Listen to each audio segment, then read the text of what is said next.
चलिए आज एक ऐसी कहानी की तह में चलते हैं जो आज भी दुनिया को परेशान करती है। जेफरी एप्स्टीन का मामला। और ये सिर्फ एक सेक्स स्कैंडल नहीं था, नहीं, बल्कि इससे कहीं ज्यादा ये ताकत, पैसे और इंसाफ की एक बहुत ही उलझी हुई कहानी है। और ये सवाल, ये सिर्फ कोई अखबार की सुर्खी नहीं है, ये अपने आप में एक पहेली है। तो चलिए आज इसी रहस्य को सुलझाने की कोशिश करते हैं। आखिर कैसे कैसे कोई इतना पावरफुल इंसान कानून की गिरफ्त में आने के ठीक बाद अपने सारे राज अपने साथ लेकर चला गया? तो इस पूरी कहानी को बेहतर तरीके से समझने के लिए हमने इसे 6 हिस्सों में बांटा है। एक अनसुलझी पहेली, शिक्षक से अरबपति तक का सफर, ताकतवर लोगों का जाल, ग्लैमर के पीछे का वो घिनौना सच, फिर गिरफ्तारी, सजा और मौत, और आखिर में वो राज जो आज भी खुल रहे हैं। तो चलिए शुरू करते हैं पहले हिस्से से। सवाल यही उठता है कि आखिर ये जेफरी एप्स्टीन था कौन?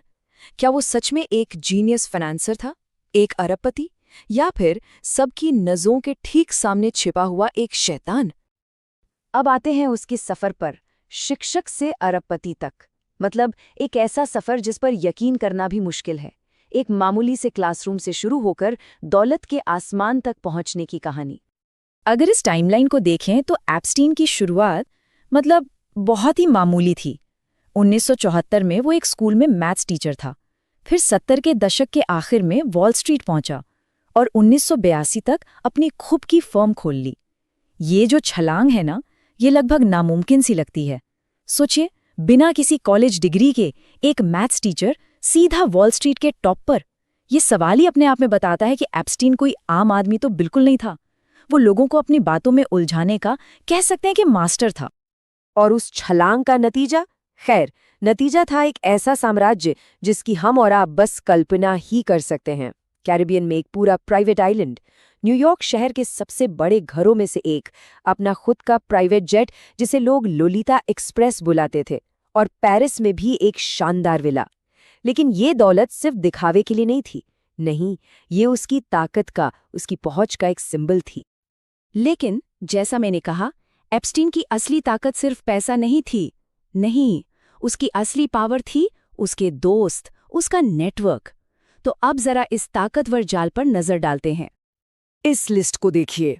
पॉलिटिक्स से लेकर राजघरानों तक, साइंस और बिजनेस की दुनिया के बड़े बड़े नाम।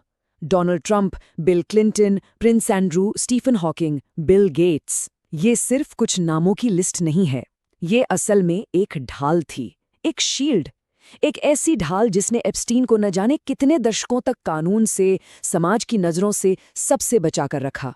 क्योंकि सीधी सी बात है, जब आपके दोस्त दुनिया के सबसे पावरफुल लोग हों तो नियम अक्सर आप पर लागू नहीं होते। और यही थी उसकी असली ताकत। तो अब तक हमने बात की दौलत की, ताकत की, बड़े बड़े नामों की। लेकिन इस सारे चमक दमक के पीछे एक ऐसा घिनौना सच छिपा था जिसने पूरी दुनिया को हिलाकर रख दिया। दुनिया के सामने उसकी इमेज क्या थी? एक रहस्यमयी अरबपति, बड़ी बड़ी आलीशान पार्टियों का होस्ट, दुनिया के इलीट क्लास का दोस्त। और छिपा हुआ सच ये था कि वो नाबालिग लड़कियों को टारगेट करने वाला एक इंटरनेशनल सेक्स ट्रैफिकिंग नेटवर्क चला रहा था। पर्दे के पीछे वो एक शिकारी था। और उसके अपराधों का सेंटर वो ही private island, little Saint James, जिसे लोग बाद में पीडोफाइल आइलैंड के नाम से जानने लगे। कहा जाता है कि यहीं पर वो अपने पावरफुल मेहमानों के लिए पार्टियां रखता था और पीड़ितों को अपने प्राइवेट जेट लोलिता एक्सप्रेस से यहां लाया जाता था। और उसके शिकार कौन थे? बच्चियां, 12 से 17 साल की उम्र की। ये सिर्फ एक नंबर नहीं है, ये उन अनगिनत जिंदगियों की कहानी है जो हमेशा के लिए बर्बाद हो गई। छीने हुए बचपन और टूटे हुए सपनों की कहानी। और वो ये सब अकेले नहीं कर रहा था। इस पूरे ट्रैफिकिंग नेटवर्क को चलाने में उसकी सबसे बड़ी मददगार थी उसकी गर्लफ्रेंड गिलेन मैक्सवेल, जिसे बाद में इन घिनौने अपराधों में मदद करने के लिए सजा भी हुई। तो जाहिर है कानून का शिकंजा एक न एक दिन तो कसना ही था, और वो कसा भी। लेकिन कहानी का अंत उसकी जिंदगी से भी ज्यादा विवादों भरा था।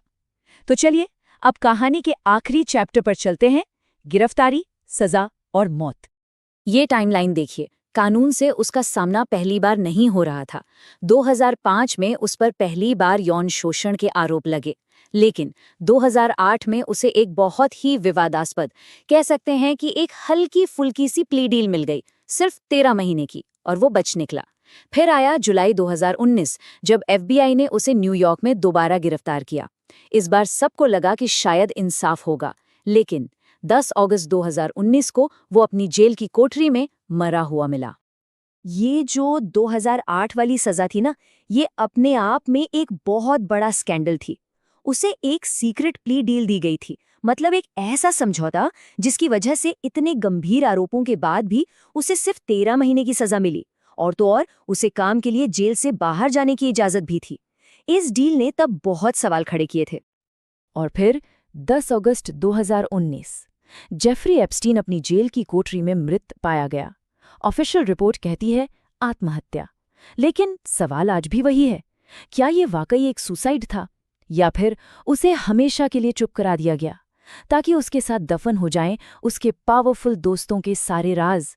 ये एक ऐसा सवाल है जो आज भी हवा में तैर रहा है।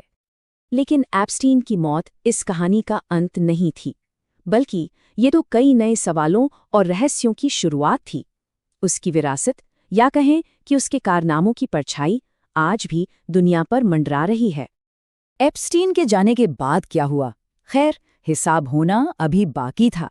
उसकी सबसे बड़ी राजदार गिलेन मैक्सवेल, उसे 2021 में 20 साल जेल की सजा सुनाई गई। और जो एप्स्टीन फाइल्स हाल ही में सामने आई हैं, उनसे उसके नेटवर्क के कई और नाम लगातार बाहर आ रहे हैं।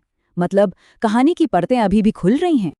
तो आखिर में सवाल यही बचता है, जेफरी एप्स्टीन की कहानी तो खत्म हो गई, लेकिन क्या उसके उस पावरफुल नेटवर्क के राज, वो सारे चेहरे कभी पूरी तरह से दुनिया के सामने आ पाएंगे? ये वो सवाल है जिसका जवाब शायद हमें कभी न मिले।